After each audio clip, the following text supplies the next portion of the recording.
So guys, ayan, nandito tayo ngayon sa gap kung saan ito talaga yung pinakamalalim na bangin na tatawirin mo kung ikaw ay galing ng Abra papunta ka ng Puerto. So this time nung pumunta kami summer, medyo magabok at medyo matarik pa talaga ito.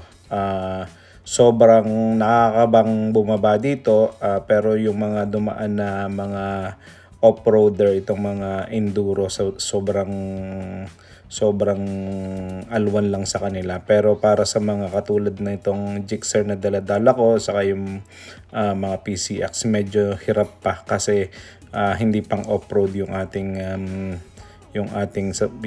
motor. So pero if you can see there, napakalinis na ng kalsada, kayang-kaya ng akyatin ng mga motor, medyo maganda na. So marami nang nakalampas dito, maraming dumadaan at saka napakaganda na ng kalsada. Eto yan yung mga kasama ko, nakatawad kami, merong PCX dyan, dalawa. Tapos may dalawang Gixxer, tapos patatlo yung sa akin na 250. Tapos yan yung marami kami, nakatawid kami. At maraming dumadaan dyan ng mga palagi nang dumadaan na sandali lang sa kanila yan, na mani-mani lang sa kanila. Kasi sanay na sila. Ito yung mga enduro na dumaan, sobrang daling-dali lang sa kanila kasi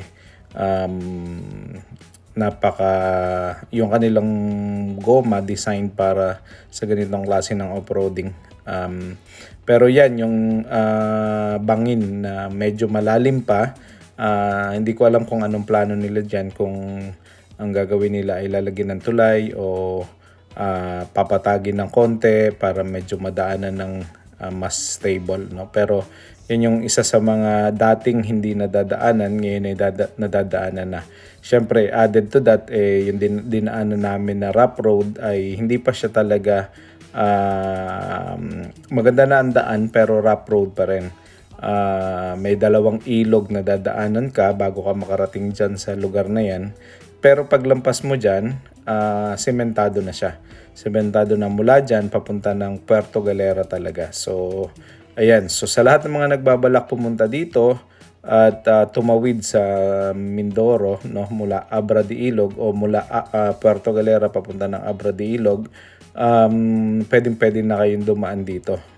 Siguro, at the time of posting ay mas marami ng development. Di ko lang alam pagka medyo tagulan kung medyo mas mahirap daanan, kasi for sure yung mga ilog ay mas marami ang tubig at saka baka mas mahirap daanan. Pero pagka tag-init at saka medyo hindi umuulan, madali na siyang daanan.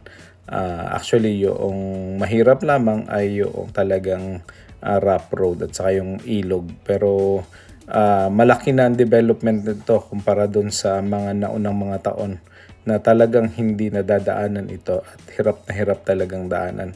Ngayon ay makikita ninyo talagang malaki na ang pinagbago, at this will really connect the Occidental and the Oriental Mindoro, no? Makapagbibigay ito ng mas mabilis na daluyan ng trapiko, mas mabilis na transportasyon ng mga goods, mas mabilis na transportasyon ng mga kalakal, no, ng mga local produce ng Occidental at ng Oriental Mindoro. So ayan, so napakasarap ditong pumunta.